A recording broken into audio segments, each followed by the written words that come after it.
Bonjour à tous et à toutes. Bienvenue au nom de l'Église réformée Saint-Jean à une autre étude biblique.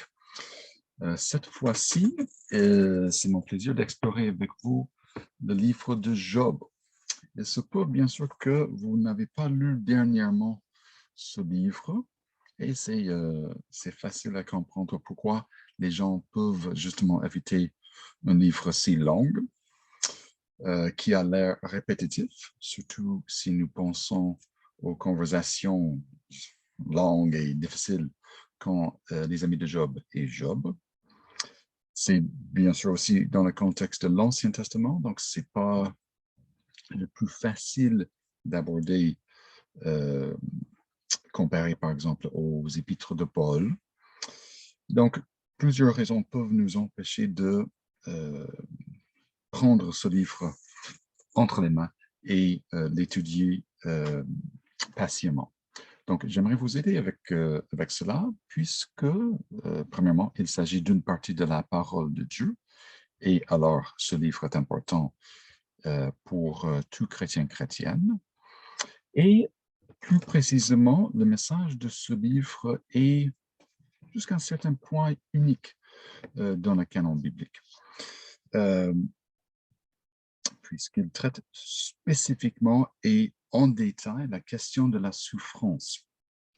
Bien, on aborde ce thème ici et là dans le canon, mais le livre de Job lui accorde la place centrale dans ce livre, et toutes ces discussions longues et complexes entre Job et ses amis, toute autre partie du livre aussi, sert justement ce but d'explorer qu'est-ce que c'est la souffrance, comment la vivre d'une manière qui plaît à Dieu, puisque c'est pas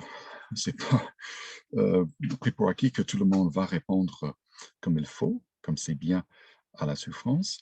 Et même Job, comme nous le verrons, doit apprendre une période indéterminée dans sa vie, comment réagir, comment accepter, comment même profiter de la souffrance que Dieu met justement dans sa vie. Un petit peu de contexte avant de commencer. Dans l'Ancien Testament, souvent on compare Job d'un côté avec le livre des Proverbes de l'autre côté, surtout quand il s'agit de la question de la souffrance, et voici pourquoi. Si nous lisons le livre des Proverbes, on a l'impression que, au moins en général, si nous faisons les choses correctement, nous aurons du succès dans soit une conversation, soit un achat, soit une planification pour l'année prochaine, à tout égard. En d'autres termes, le livre des Proverbes promue ce qu'on appelle la rétribution, mais dans deux sens, positif et négatif. Positivement, alors, la rétribution veut dire que si je me comporte comme il faut, et pas simplement avec mes actions, mais avec mes attitudes et au niveau du cœur, autant qu'au niveau de mes actions, mes paroles, Dieu d'habitude bénit un tel comportement, une telle manière de vivre. De l'autre côté, si je m'en fiche de Dieu, si je veux m'avancer de mes propres moyens, de mes propres stratégies, sans tenir compte de l'importance de Dieu en premier, de mes concitoyens, des gens qui je croise, je risque fort probablement justement de rater le coup que j'entreprends. Donc, effectivement, dans le livre des Proverbes, cette perspective de rétribution est généralisée. Et on a l'habitude des fois de voir Job comme l'antipode. Job, l'homme, Job le livre, nous présente une exception à ce règle-là, cette règle de rétribution. En termes d'emphase, c'est justement correct. Disons 9 fois sur 10, les proverbes affirment qu'un bon comportement va produire justement un bon résultat. N'oublions pas par contre qu'il y a des proverbes, souvent qui commencent par mieux vaut, qui annoncent de temps en temps, dans le livre des proverbes, des exceptions. Donc même dans le livre des Proverbes, il ne s'agit pas, la rétribution ne s'agit pas d'une règle stricte et sans exception, mais par exemple 15, 16, mieux vaut avoir peu et être soumis au Seigneur que posséder beaucoup et vivre dans l'inquiétude. Donc, en d'autres termes, ce n'est pas tout le monde qui possède beaucoup et qui est béni, et ceux qui craignent le Seigneur sont des fois pas riches, ne possèdent pas beaucoup. Reste que le livre de Job explore justement l'autre réalité, mais dans deux perspectives. Dans le sens que Job, au départ du livre et au début, est justement extrêmement béni, et on voit le même homme, la même personne, après un certain temps, dans les souffrances les plus profondes. Et vers la fin du livre, on voit la même personne encore ressort de ces souffrances-là pour atteindre de nouveau une vie relativement aisée, paisible, malgré les pertes et les peines qui restent dans sa mémoire et dans son expérience. Donc, pour le livre de Job, justement, cette question de rétribution est au centre de la discussion. Et comme nous allons voir, les amis de Job et Job sont tous deux convaincus de l'importance de ce règle-là, jusqu'au point où ils peuvent à peine imaginer des exceptions. Donc, étant donné que les caractères principaux ont sursimplifié comment les choses marchent dans la vie de tous les jours, le livre a pour but justement d'expliquer comment Dieu peut justement agir de manière exceptionnelle en permettant à ses fidèles de souffrir des fois de manière très, très profonde. Quelques pensées de plus de garder en tête en nous dirigeant maintenant vers le livre de Job. Au cœur de chaque personne qui mène une vie acceptable, selon la Bible et surtout dans le contexte, le langage de l'Ancien Testament, on voit au centre de cette personne ce qu'on appelle souvent la crainte du Seigneur, la crainte de l'Éternel. Ce terme ne se réfère pas à une crainte comme j'ai crainte d'un événement qui peut m'arriver, un accident d'auto ou quelque chose. C'est plutôt un respect très profond, c'est une confiance dans l'Éternel. Cela veut dire que je le prends au sérieux. Et oui, je veux éviter de lui désobéir, par exemple, mais pas simplement puisque je subirai une conséquence négative par la suite. C'est plutôt, la crainte de l'Éternel exprime plutôt une relation de soumission. En fait, c'est comme cela que Proverbe 15, 16 a traduit la phrase « être soumis au Seigneur ». Une soumission, un respect, une confiance, un amour en plus, qui nous attache au Seigneur et qui nous permet de vivre n'importe quelle circonstance, disons, main en main avec le Seigneur, le suivant, lui faisant confiance, lui obéissant, même si nous ne comprenons pas exactement, ou peut-être pas du tout, pourquoi notre vie est telle qu'elle est. Donc, en d'autres termes, la sagesse, qui est le fruit de cette crainte de l'Éternel, tout en nous permettant de mener une vie qui est d'habitude une réussite, bénie par l'Éternel, n'exclut pas des limites réelles par rapport à notre compréhension de toute chose. Donc, inévitablement, Dieu connaît plus que nous, et souvent, dans les circonstances même assez quotidiennes dans nos vies, nous ne comprenons pas tout, même de nous-mêmes, de notre époux, épouse, de nos enfants, les personnes que nous connaissons, souvent, même généralement, sinon toujours, il y a beaucoup que nous ne comprenons pas. Si c'est vrai au niveau de la vie quotidienne, c'est certainement beaucoup plus vrai quand il s'agit de la souffrance.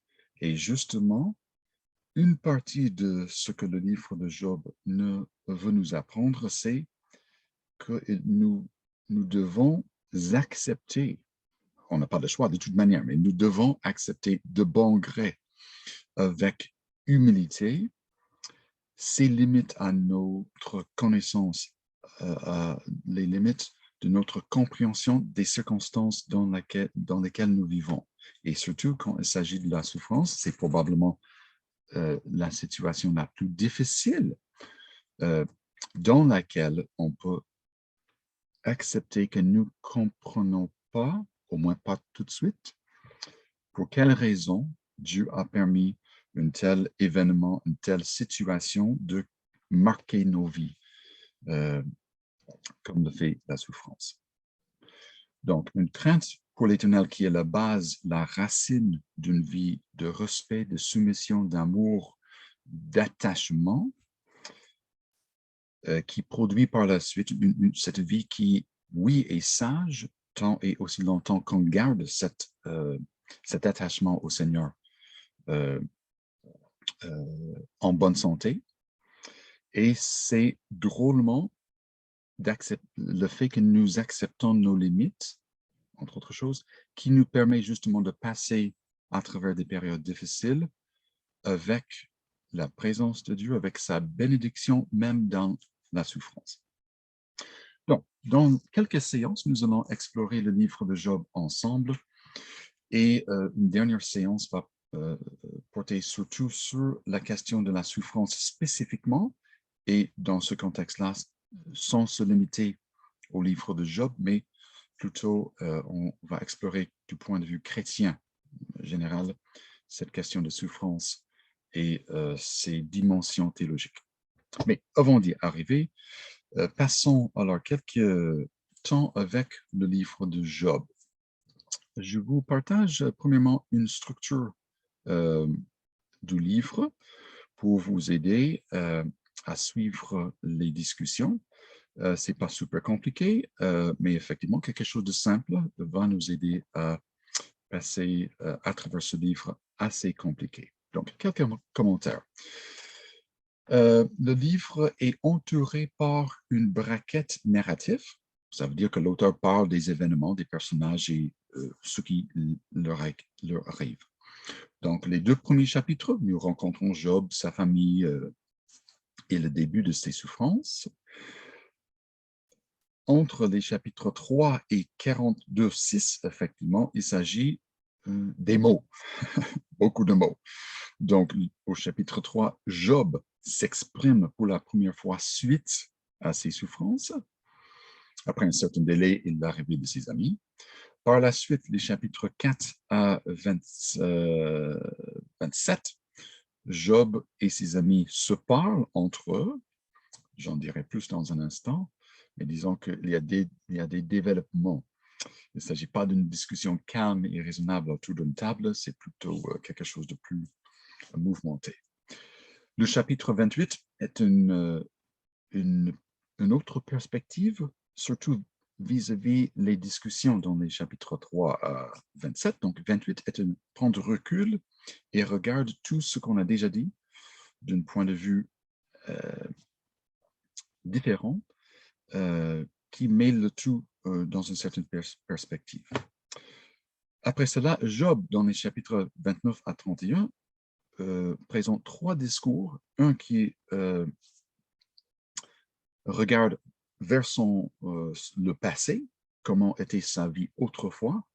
Le chapitre 30 vise sa vie présente et le chapitre 31 est la dernière fois effectivement que Job parle dans le livre et c'est là qu'il clore ses arguments, puisqu'il s'agit vraiment des arguments et sa discussion vive et complexe avec ses amis et avec Dieu. Et c'est là qu'il tente pour une dernière fois de quasiment mettre par écrit de manière permanente ce que Dieu doit savoir, ce que les autres doivent savoir sur lui. Donc, les chapitres 32 à 37 nous présente un quatrième personnage, outre les trois amis de Job et Job même, soit Elihu, qui est un jeune qui a une perspective encore assez différente comparée à celle des amis et même celle de Job. Donc, ces 6 chapitres-là nous préparent dans maintenant les chapitres 38 à 42-6 pour des discours de Dieu même. Donc, c'est lui, disons, qui a le dernier mot, comme d'habitude, et tant mieux, puisqu'il éclaire pas mal ce qui n'était pas bon dans les discours de Job, dans les discours des amis, et de manière très intéressante, il arrive à convaincre Job de sa justice qui était justement en question depuis longtemps, en fait, depuis, dans un certain sens, le chapitre 3. Et à la toute fin, il y a un épilogue dans lequel on voit le dénouement. Toutes les questions sont résolues d'une manière ou d'une autre, et Job atteint de nouveau un stade de vie relativement tranquille, avec la joie et la bénédiction qu'il avait autrefois. Bon, voilà la structure.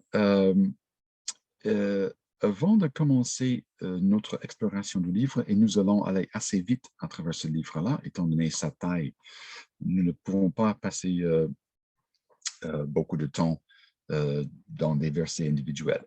Mais s'il y a une chose très importante à retenir, c'est que le livre nous présente un Job, la personne, l'homme, très dynamique.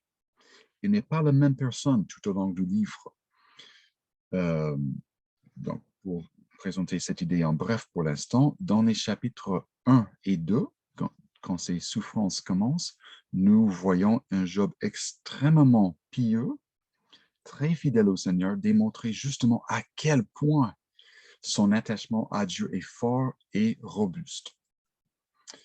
Mais curieusement, avec le temps, il semble, cet attachement semble s'affaiblir petit à petit, donc, entre autres choses, et malheureusement à cause des tentatives de ses amis de l'aider.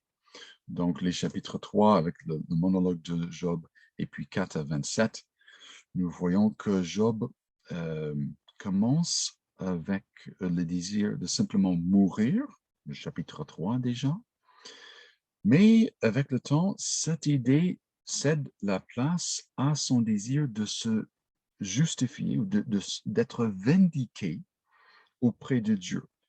Et Dieu, il suppose, est responsable et coupable pour avoir permis une telle souffrance de rentrer dans sa vie. Et nous aurons bientôt une idée assez claire de comment Job arrive à cette conclusion-là.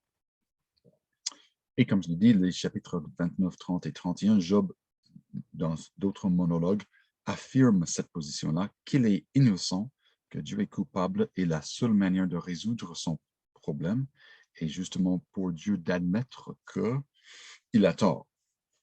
Mais Dieu,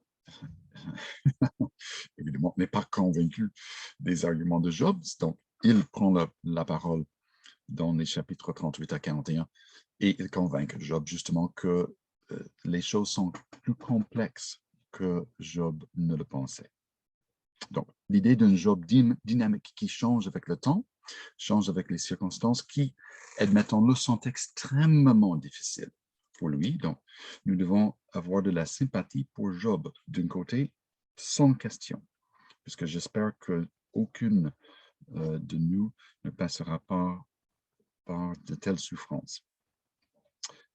Ceci dit, Dieu même ne laisse aucun doute sur l'avis que Job, dans certains de ses propos, surtout que ceux qui ont trait à la justice de Dieu, avaient tort. Donc Dieu le corrige, tout en étant, comme nous devons l'être, compatissant envers lui. Dieu ne le frappe pas, il ne l'insulte pas, il lui pose des questions, il le guide, il l'enseigne, et ses enseignements produisent justement un autre changement au cœur de la personne de Job. Alors, ça suffit, je l'espère, pour l'introduction. Donc, comme d'habitude, si vous avez une Bible, ce sera très utile, puisque nous allons parcourir des passages assez rapidement, avec un coup d'œil ici et là à certains points clés. Alors, nous sommes au chapitre 1er, dans cette introduction narrative au livre.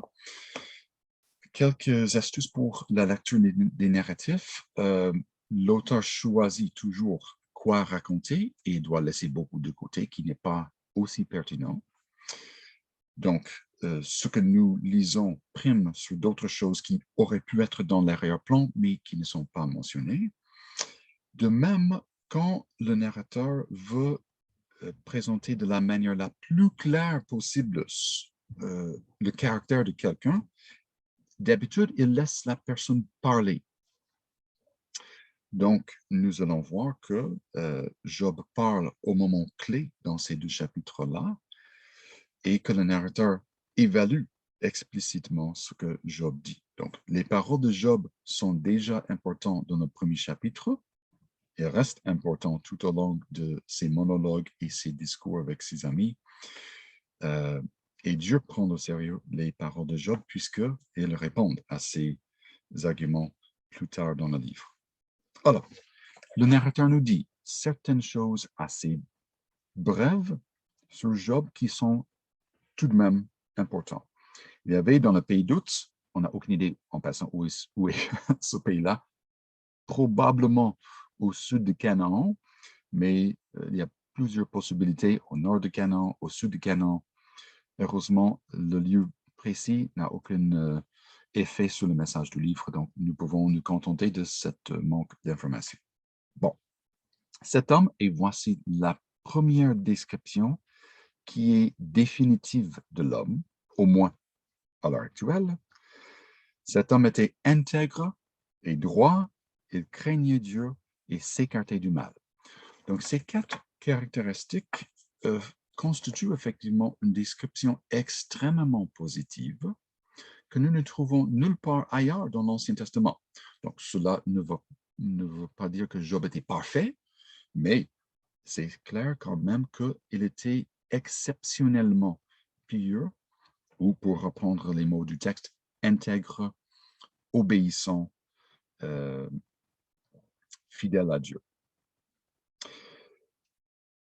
N'oublions pas que dans l'arrière-plan est justement cette question de rétribution. Donc, nous lisons dans les versets qui suivent que Job est extrêmement riche, et vous pouvez voir les chiffres, disons, dans le texte.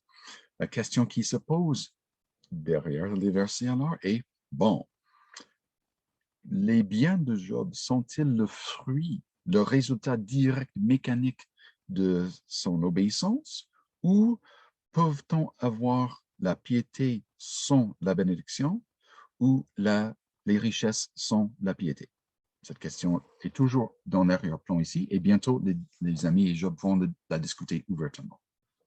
Mais il est extrêmement pieux, verset 2, verset 1er, extrêmement riche, le verset 3, il a ses 7 fils et 3 filles. Remarquez en passant à quel point il est soucieux de leur bien-être spirituel. Il n'y a aucune implication ici que les enfants étaient excessifs ou ils faisaient de la débauche dans leur fête ici, mais ils avaient quand même une vie assez aisée.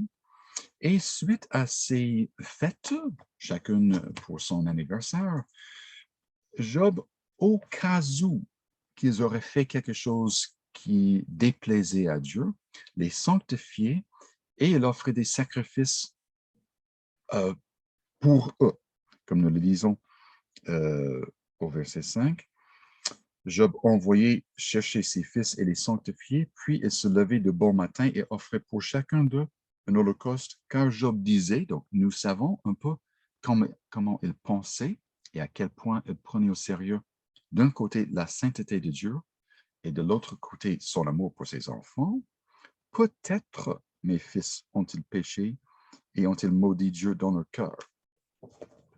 Et il faisait ainsi à tous les jours. Donc, chaque fois qu'il y avait une fête, ça laisse entendre qu'en tant que père, il gardait un œil sur le bien-être spirituel de ses enfants, spécifiquement dans ces contextes-là. Remarquez en passant, parce que le narrateur sait où il va avec cette histoire, et Job est soucieux de la possibilité que ses enfants auraient maudit Dieu dans leur cœur, dans leur pensée, sans exprimer les mots. Et dans ces deux premiers chapitres, justement, la question de maudire ou de bénir Dieu est une sorte d'indice. Si on maudit Dieu, il y a quelque chose d'extrêmement grave. Il s'agit quasiment d'un rejet de Dieu. Si on bénit Dieu, ça révèle justement une personne qui s'attache à Dieu, qui dépend de lui, qui l'aime, qui le suit. Donc, c'est l'arrière-plan dans les 5 premiers versets de ce qui arrive à Job dans la prochaine section. Et dans ces 2 chapitres, nous sautons entre la terre, où nous venons de voir tout cela, et le ciel où Dieu convoque ses anges pour donner des rapports, semble-t-il. Et là, on trouve parmi eux le Satan. Et le texte hébraïque parle de le Satan comme l'adversaire. Ce n'est pas forcément Satan même, quoique il n'y a pas beaucoup de différence entre ce que le Nouveau Testament appelle Satan, nom propre, et le Satan, un nom simple dans ce contexte-ci. C'est évident que le Satan est différent des autres fils de Dieu, les autres anges, pas autant par la manière qu'il est présenté, mais par la manière qu'il agit, comment il parle à Dieu, et il dit des choses qui sont carrément blasphématoires, mais ça rentre dans l'histoire. Donc, l'Éternel tire son attention à son serviteur Job. Dieu répète justement la description positive du premier verset en ajoutant le titre « serviteur » et il semble avoir justement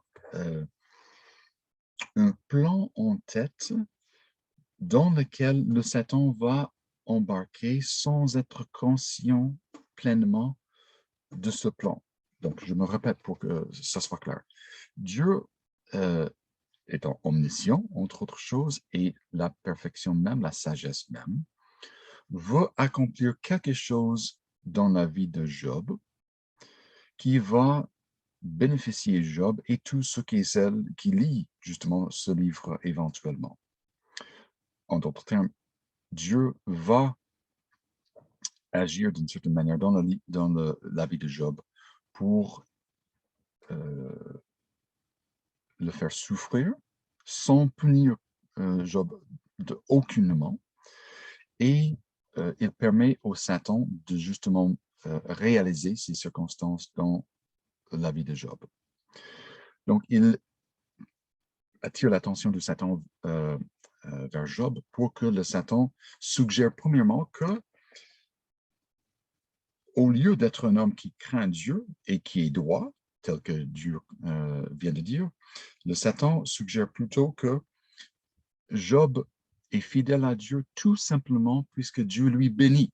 Il donne à Job ses biens, dont on vient de lire, et Job sert Dieu entre guillemets, donc sans être fidèle ou sans être authentique dans son adoration, simplement pour recevoir. Et Dieu, pour sa part, semble satisfait de recevoir une telle adoration fausse, inauthentique, insincère. Et voilà, c'est ce que la chose bizarre, blasphématoire, que suggère le Satan. Évidemment, il est erroné, il attend le Satan, mais apparemment, il n'est pas conscient de ce fait-là. Donc, il propose une autre réalité, effectivement. Donc, il propose par la suite que si Dieu le permet d'affliger Job, que Job va démontrer justement qu'il est infidèle. Il va maudire Dieu. Et c'est la phrase clé. Si on maudit Dieu, ça démontre qu'on le lâche complètement, on va vivre sans lui. Dieu le permet dans sa souveraineté, tout en gardant sa sainteté.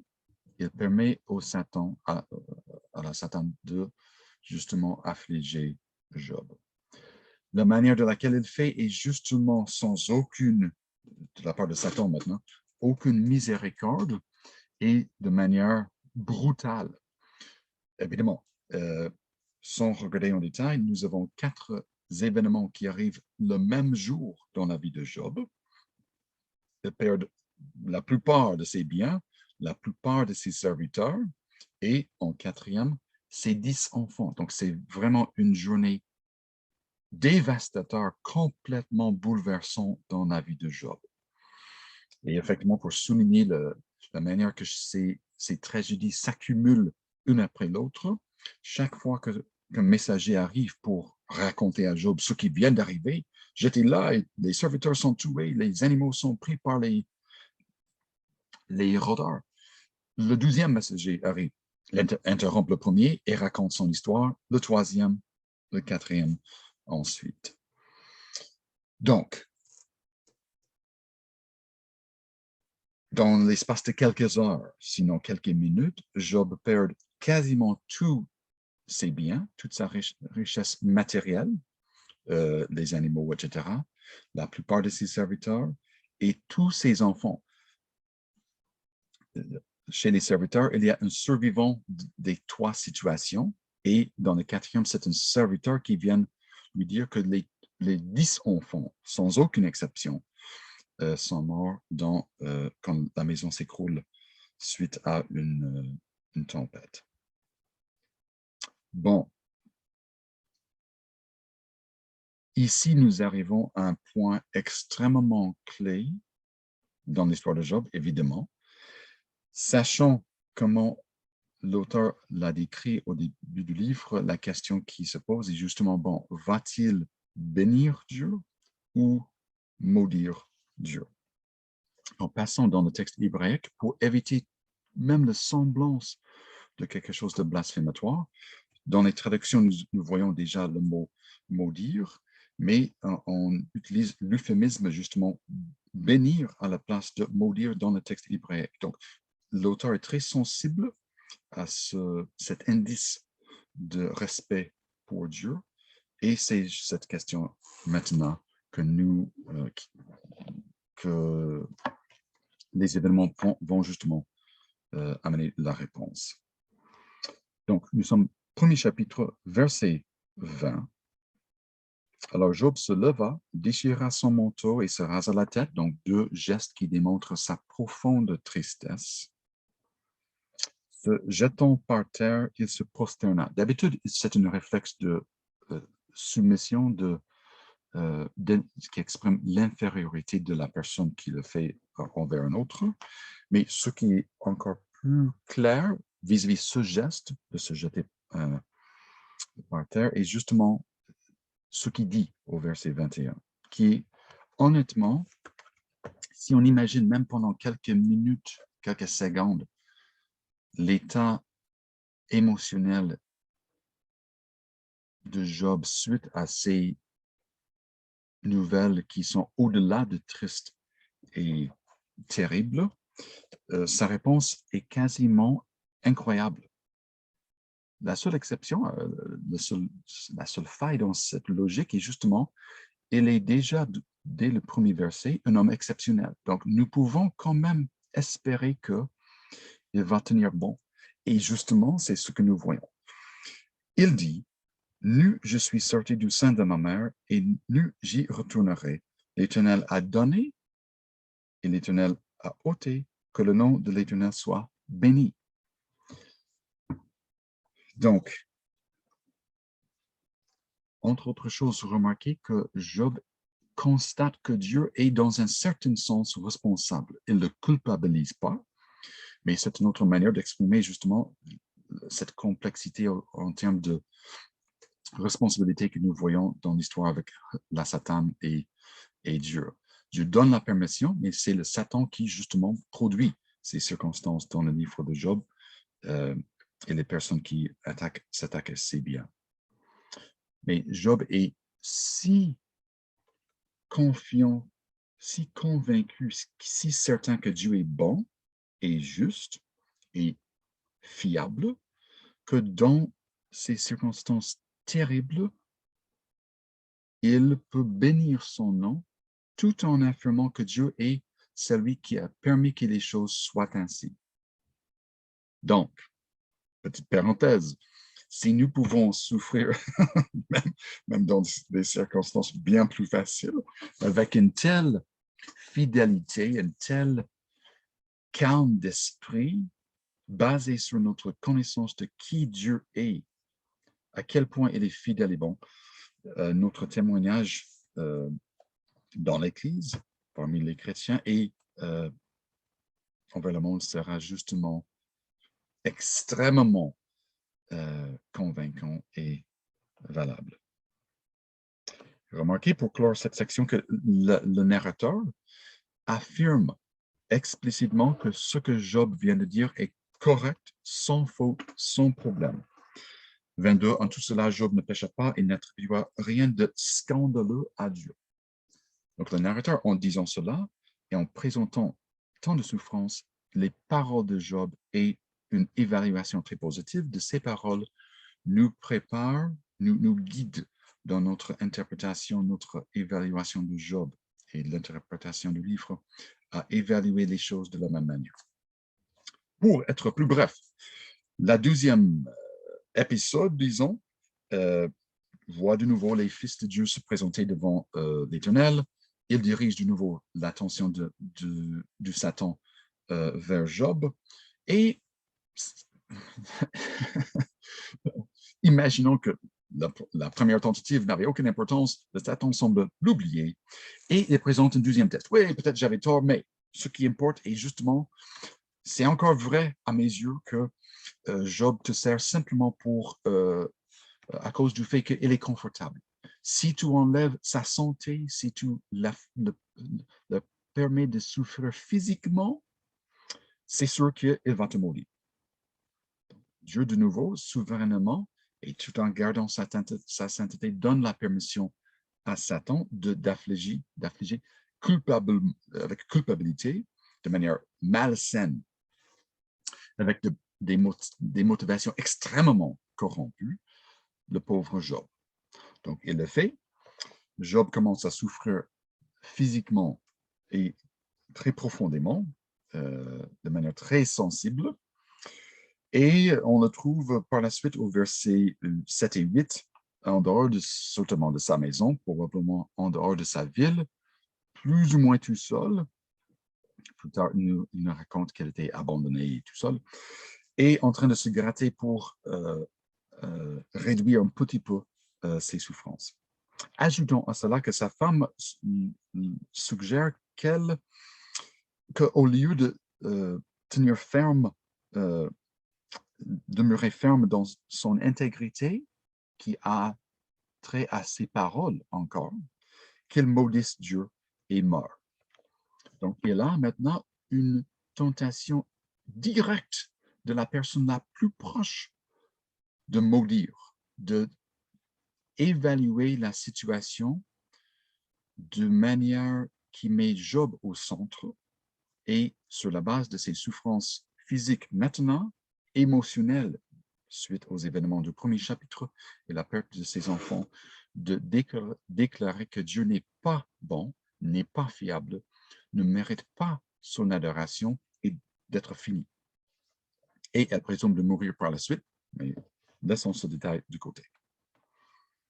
Deux choses. Premièrement, remarquez que la femme de Job ne parle pas d'habitude ainsi. Donc, il ne s'agit pas d'une caractérisation négative des femmes comme des folles, dans le sens biblique du terme.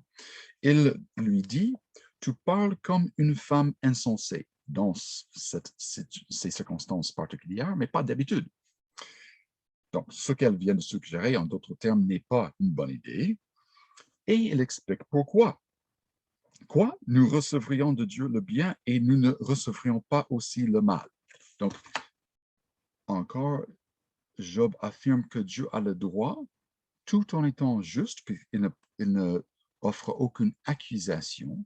Dieu a le droit de donner souverainement, si la personne est pieuse ou non, même, si on accorde les richesses aux méchants, ou même d'enlever d'une personne juste et fidèle, comme Job, ce qu'il possède, jusqu'au point que Dieu a le droit d'enlever sa santé.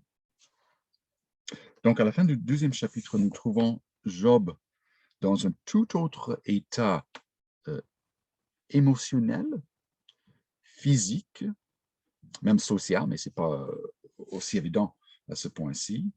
Mais ce qui importe est que malgré ce changement radical et extrêmement négatif dans ses circonstances, dans son corps même, le Job pieux que nous avons rencontré dans le premier verset reste aussi pieux malgré toutes ces pertes-là, toute la souffrance. Il tient bon devant la tentation exceptionnelle de sa femme qui est d'habitude sage et il reste aussi attaché à Dieu que jamais, qui est au-delà d'étonnant. C'est quasiment incroyable. J'avais dit maintenant, pour passer au chapitre 3, que le Job, la personne, l'homme Job, est dynamique, comme nous le sommes tous. Donc, à travers les 2 premiers chapitres, effectivement, il a démontré, il a sans doute solidifié davantage son attachement à Dieu en restant fidèle à lui, malgré le premier et le 2e coup. Donc, il est au point le plus fort, semble-t-il, dans sa relation avec le Seigneur. Mais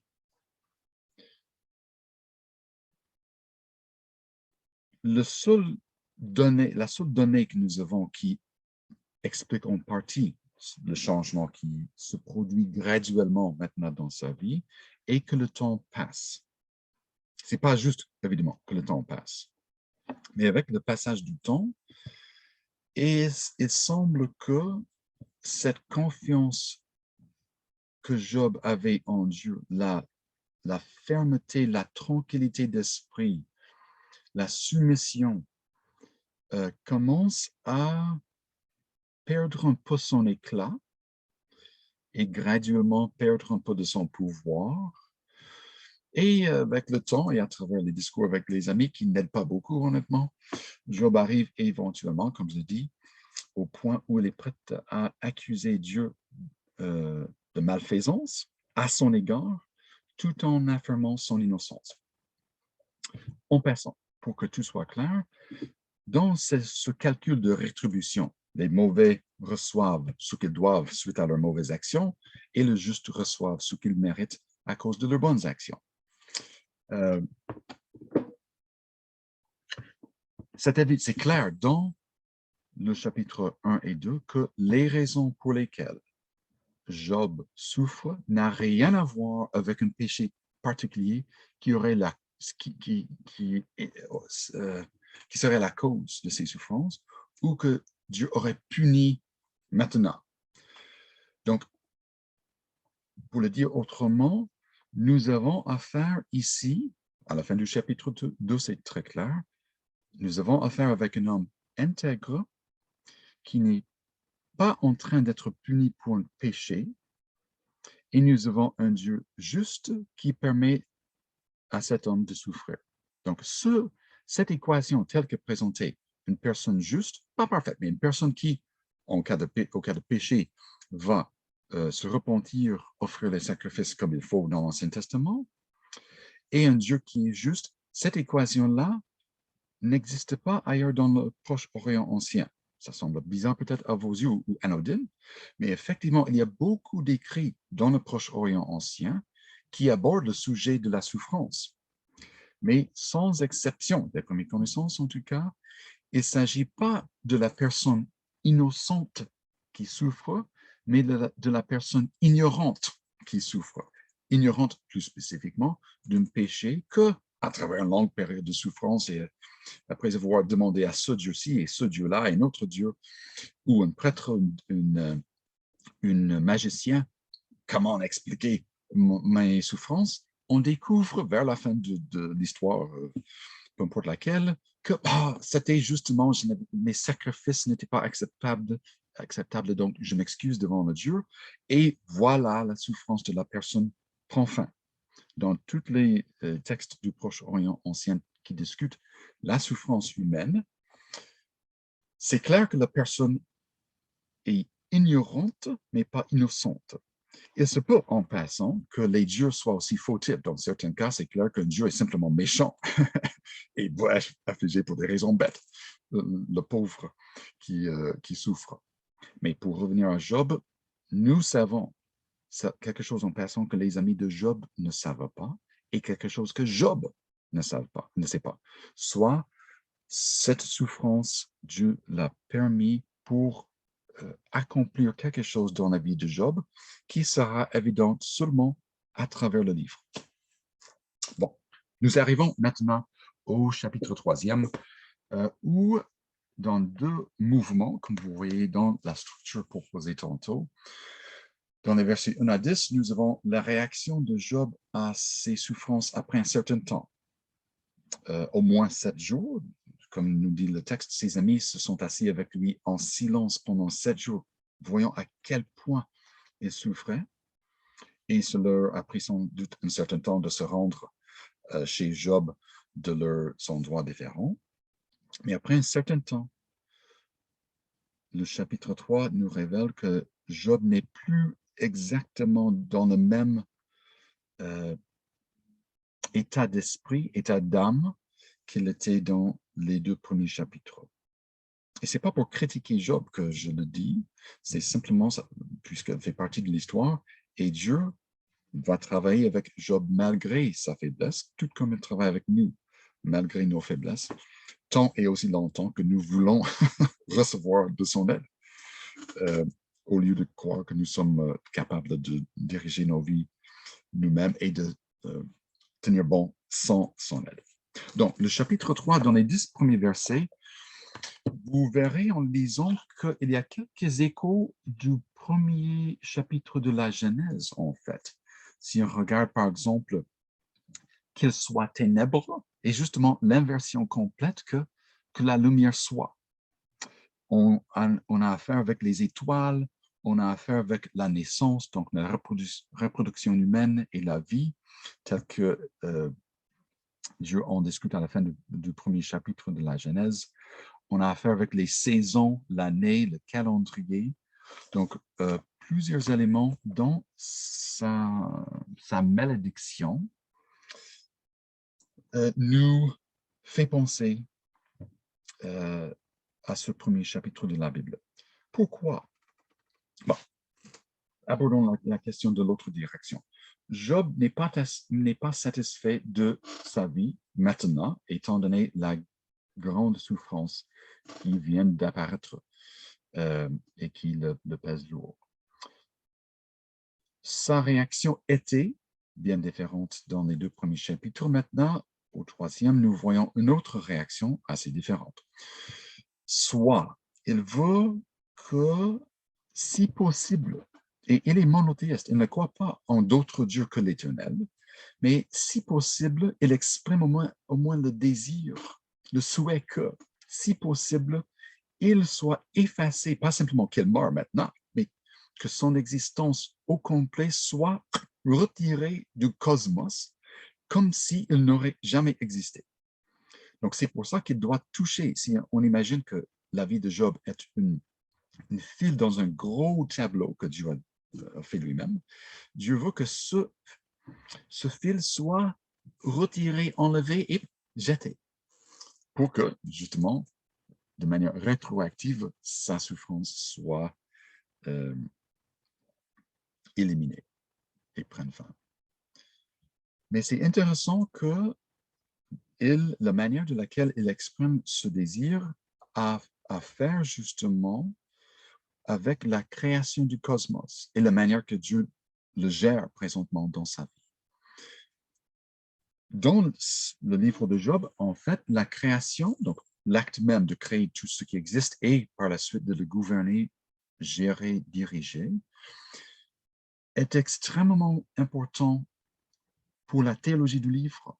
En d'autres termes, Dieu, si on oublie le fait, ou si on n'apprécie pas pleinement le fait que Dieu est créateur, souverain et en train de gérer le mouvement de chaque atome, chaque planète, chaque personne, chaque bibite qui vole, nous n'apprécions pas adéquatement son pouvoir, ni à quel point nous pouvons lui faire confiance.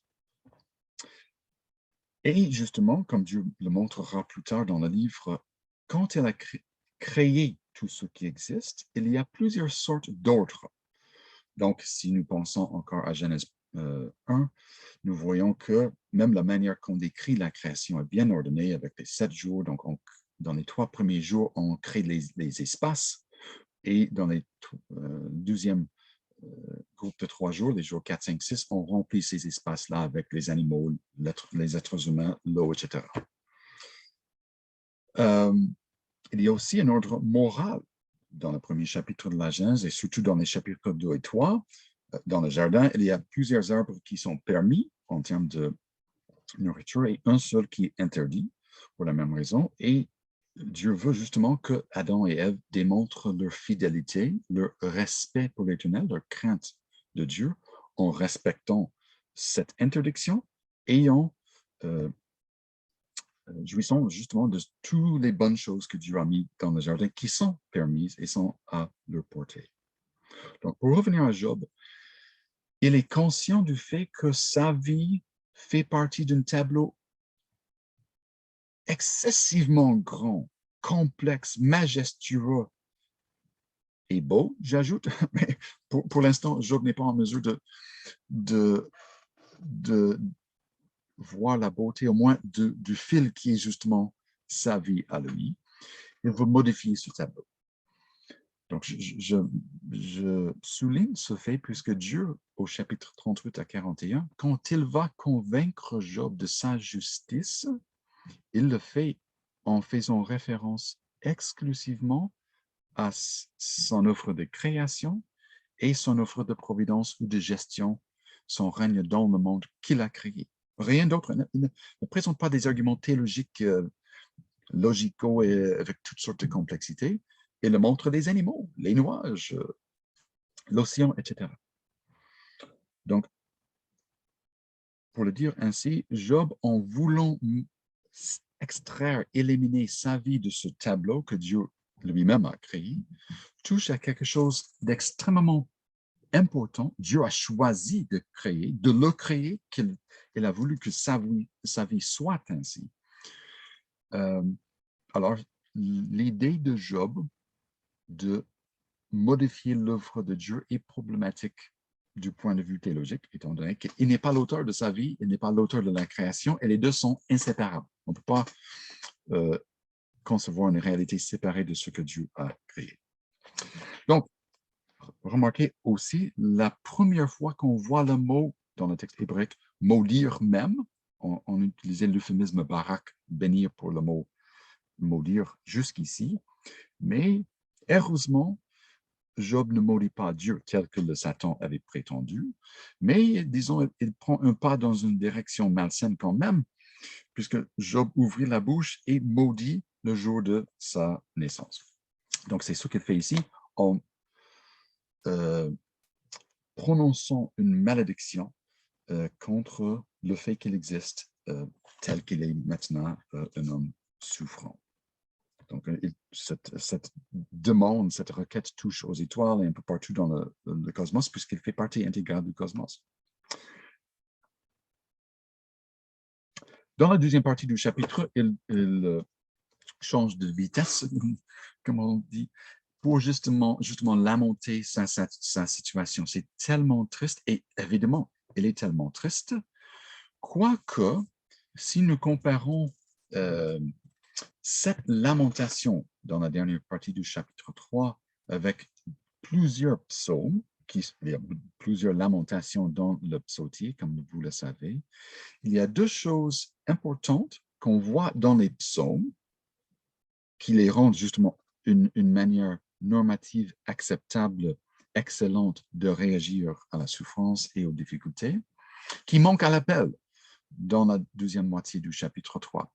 Ces deux éléments-là sont une affirmation de confiance en Dieu, d'habitude c'est au milieu du psaume de lamentation, et une expression de louange, soit par anticipation, Quand il me délivrera, je vais le louer, je vais l'adorer, j'offrirai les sacrifices, ou une réaction en temps réel, dès que Dieu délivre le psalmiste, il annonce, je vais louer l'Éternel car il m'a délivré, etc.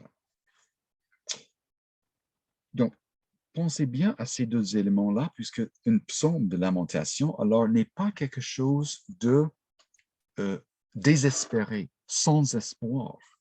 Tout en passant par des périodes difficiles, peut-être pas aussi difficiles que Job, mais quand même, les psalmistes maintiennent garde leur espérance en se rappelant de qui Dieu est et réagissant ou dirigeant leur réponse à la souffrance vers ce but qui est d'adorer Dieu, de le louer pour la délivrance quand le moment voulu arrive. Ces deux éléments-là sont absents dans la lamentation de Job, qui fait justement qu'il est, et qui révèle, qu'il est un homme désespéré, quasiment sans espoir. C'est pour cela qu'il souhaite mourir maintenant. Pour l'instant, sa première réaction négative à la souffrance, donc suite au chapitre 2 et ses réactions positives, pieuses à son énorme souffrance, est justement de vouloir mourir. Donc, il ne se suicide pas, il constate que cela n'est pas acceptable, mais il prie quasiment que Dieu mette fin à sa vie pour ainsi mettre terme à ses souffrances. Donc, on voit justement, je disais tantôt qu'il est sans espoir, mais pas exactement. Il espère que dans l'état de la personne morte, il aura enfin une tranquillité, un repos, et que Dieu ne le poursuivra plus, puisqu'il commence à voir ce que Dieu fait dans sa vie en apportant la souffrance comme quelque chose de négatif, et la seule manière de s'échapper à cette souffrance est justement de quitter la vie. Donc, il espère que Dieu le permet de mourir, qu'il cesse, par exemple, au verset 23 du chapitre 3, et que Dieu cesse de cerner Job de toute part, et que il ait la tranquillité, le repos, le calme, qu'il soit seul et que Dieu ne l'afflige plus. Donc, c'est là que nous voyons Job, avant que ses amis parlent,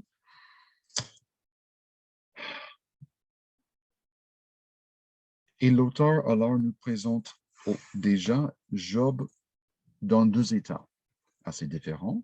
Remarquez une différence extrêmement importante. Dans les chapitres 1 et 2, chaque fois que Job s'exprime vis-à-vis de ses souffrances, 1, 21, 20, 21 et 2, 10, le narrateur ajoute tout de suite l'affirmation que les propos de Job sont louables, ils sont corrects, ils sont orthodoxes. En 2.10, c'est la dernière fois que nous voyons ces mots-là dans le livre de Job, qui laisse entendre, et cela devient extrêmement clair, quand Dieu s'en prend à Job au chapitre 38 pour ces mots, justement. Mais même avant le chapitre 38, si nous lisons de manière attentive les deux premiers chapitres, et maintenant le troisième, nous constatons que Job, certainement au niveau du contenu de ses propos, n'est pas du tout dans la même place que dans les deux premiers chapitres, et que le narrateur, qui voit les choses, disons, du même angle que Dieu, n'est pas satisfait. Il n'exprime pas une évaluation négative, c'est vrai, mais pour l'instant, l'évaluation positive qui était très prominente dans les deux premiers chapitres suite à chaque intervention de Job n'est plus là. Donc, le lecteur, toi, moi, nous pouvons conclure de ce fait qu'il y a un problème déjà avec ce que Job dit.